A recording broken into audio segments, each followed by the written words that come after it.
back again. This is Ruben. I'm here with Daniel Bylsma. He's the set designer, art department extraordinaire. When you see Paul the Last Apostle, you'll see all the different designs out there. It's this man. They created all those fantastic designs. Daniel, thanks for your time. Thank you. You're stop. You're embarrassing me already. Well, that's what I'm here for, right? So, so I came to you, and this was back in probably New Mexico when we first came over. Yeah. And I said, hey, I got this project, and it's called Paul. And what did you think? I don't think I even called it Paul then. Like, I don't know. It was such a weird time because we just did the Promised Land for Mitch, and it was the rap part, and I was just exhausted from the set clean. But then you come up to me and said, hey, you want to set dress or set design and product design my project? And I'm like, I was first worried because Ruben, you're my buddy, and I didn't want to. And I was just a kid just at college for film. Not a kid, he's a young man. A young man. But it was just such an experience that I couldn't say no, because when did an opportunity come like that?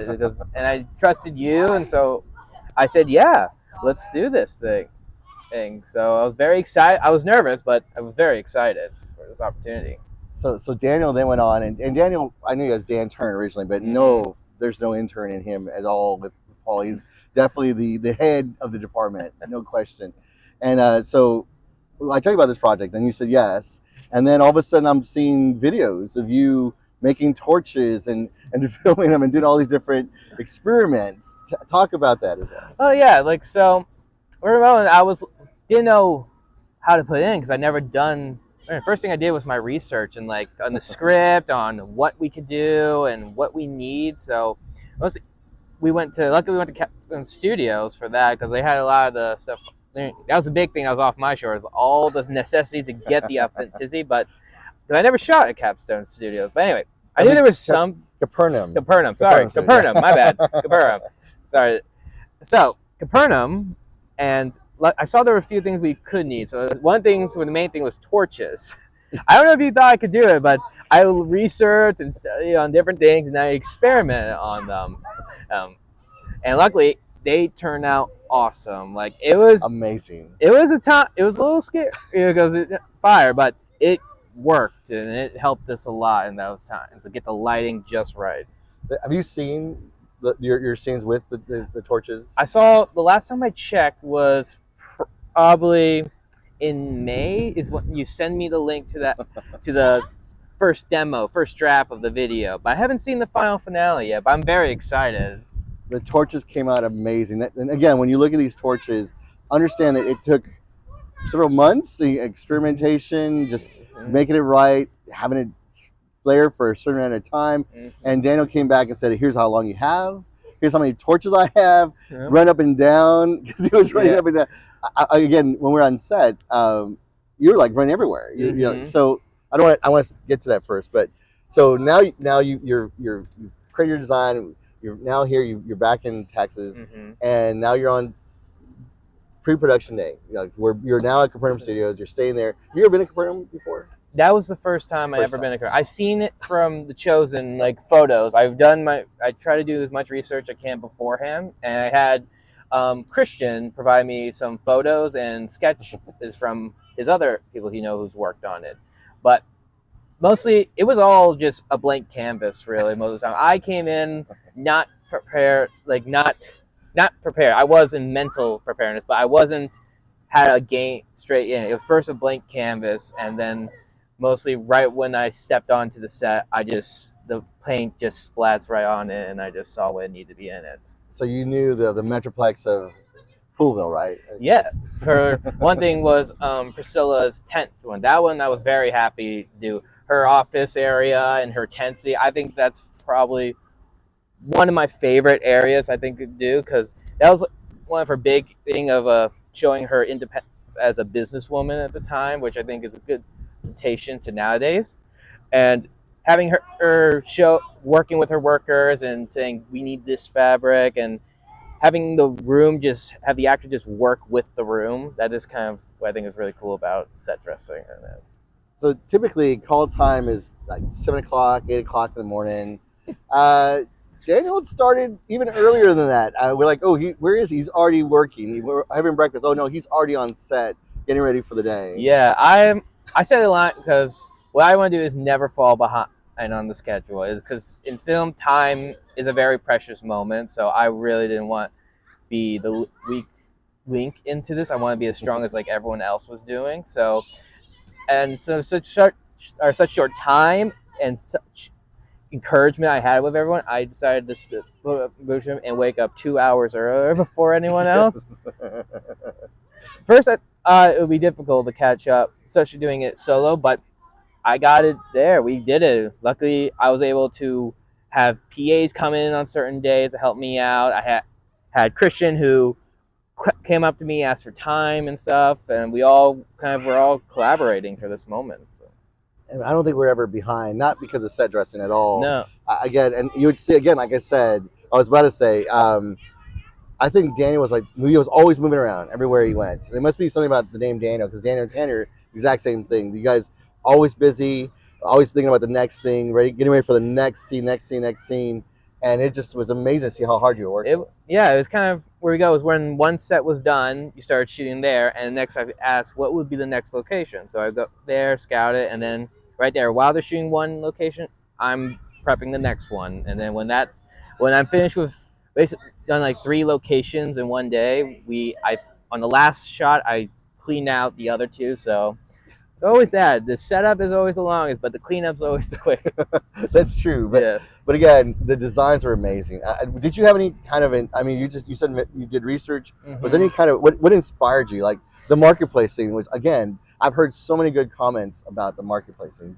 Well, I asked you, Oscar, and Ruby, or stuff, how they visualize it.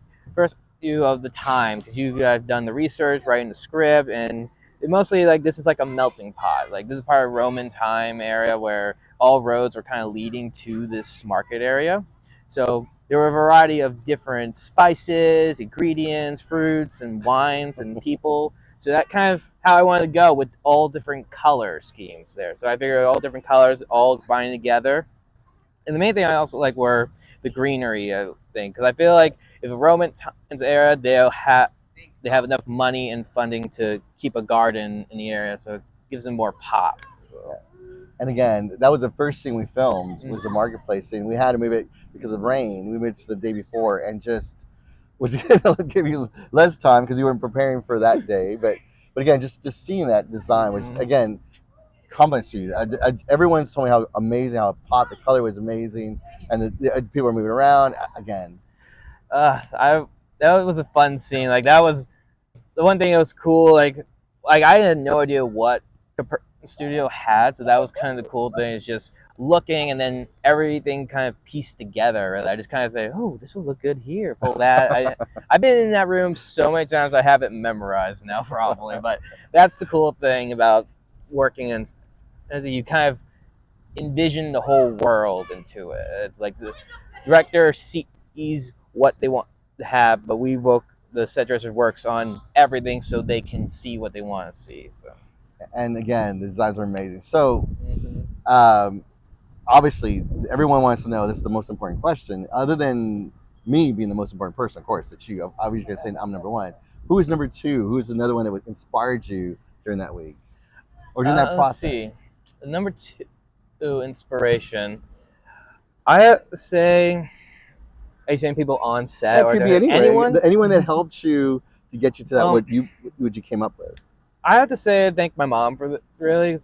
Like, she actually is an architectural designer and an interior decorator. So we should have hired her instead. Yes, you probably done a way better job. But I don't know, growing up, she always was she's a hard worker always for me, and she's always an inspiration. Both my parents were inspirations, and my mom was always connected with me for the interior art, because I always visualize like what everything has a shape to it, and what shape would fit here. That's what all air. You don't have a small frame to build this whole world you want, but it's how you do it, what you put in. You can feel how people work, like the hard work of everyone, from me setting up everything, from the actors, from background. Everything's connected. So, but my mom's the one who taught me about teamwork and hard work and all that. So I had to thank her for this. Yeah, and again, you were by yourself for a while, but then even when he brought in a team that it was helping all the different PAs, which again, thank you guys. Again, just amazing work, amazing just leadership that you saw as well. So you spent the whole week there. Was there any like memorable events, any like thing like stood out to you during that week?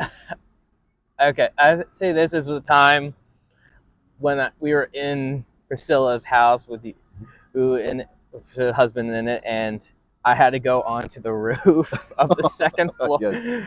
I didn't know what he did, by the way, but yeah, because there was a leak. It was when it rained, and then the leak was going through. And also another time, it's when I'm hanging outside the window, and I have a rope as a harness to help me so I can use my free hand. Those were the amount of daring expertise I had to do to get this project was pretty fun. So those are the most memorable. And I guess. We used all security, safety precautions, and we it was did. all no one was hurt. There were many eyes and hands for me, but yes. I was just a daring guy who wanted it. Maybe people were trying to talk me out of it. Yeah. That was actually pretty cool. Actually, I heard about it. Yeah, definitely. Okay, cool. So, so now that you've had this experience and you've now experienced, obviously, where are you going next? What is your end goal? Do you want to become a director? You want to stay within set design? Well, mostly I had a dream, set goal as always to be a director. That's kind of been since I was 10 years old, and mostly I went to school for that. I studied, and mostly that is the end goal. That is the dream, is to direct. But to where I'm going to go to get that, because I know direct will probably not happen for another at least 5 to 10 years. Or unless it, who knows? But right now it's like God's guiding me. Like I didn't expect to go do set dressing for Ruth, and I thought that would harness or damage my path to where I want to do. But I'm putting my faith in God right there, and I think it does help me because in the opportunity to work on it, I was able to actually do some creative thought into this. And as mostly a PAs and other departments, you don't really get that opportunity much. Mostly that's only for the writers, the producers, and the directors. But as a production designer, I was able to get my creative juices going. So now I'm hoping to carry that and start doing my own stuff soon in a few months. So, and again, I've only heard nothing but amazing comments on your set design. I mean, you would think that we spent $1 million on just our production, but it's because of crew members like Daniel that are just went above and beyond, that did all the research beforehand, did all the preparation, and made sure everything was perfect, that it looks so amazing. I mean, again, I'm floored by how, and you think this is like I don't know, probably a 60-year-old man, 70-year-old man having 50 years of experience. No, this is when it was the first time that he did it, it just amazed me. I'm excited to what you're going to do next, to be honest, because if this is your first thing, again, I can't imagine what the next thing is going to be. And the next thing, yeah. So if you guys are looking for a great set designer or even a director, Daniel's probably your man. I'm pretty sure, and I guarantee he's hard worker, a lot high integrity as well, a man of character. Anything else you want to say to you millions of adoring fans out there? I just want to just thank Ruben one more time. You gave me such an opportunity. Like we barely knew each other for a year. We just knew each other as the PA and the background from The Chosen, and then worked on The Promised Land, and then this. It was barely a year, but now you're like one of the most trustworthy person I know and positive person, someone I will love to work with whenever and wherever, really. So I appreciate that. Really. Nice. And we have other projects, so you'll probably see Daniel on some other stuff I do as well.